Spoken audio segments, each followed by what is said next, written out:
Hey guys, in today's video I will show you real quick how to speed up your video in two methods in Hitfilm. First method is by using red stretch tool. Select the red stretch tool from toolbar. Now drag the end of your video clip to the left to make it shorter.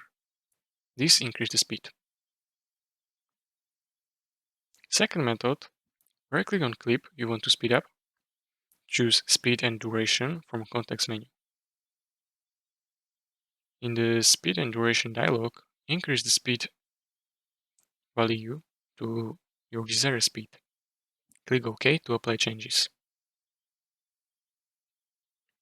Basically, both methods allow you to speed up your video, but the right stretch tool provides a more visual way to adjusting the speed by dragging the clip end. And that's all. If you found this tutorial helpful, please consider subscribing and liking video.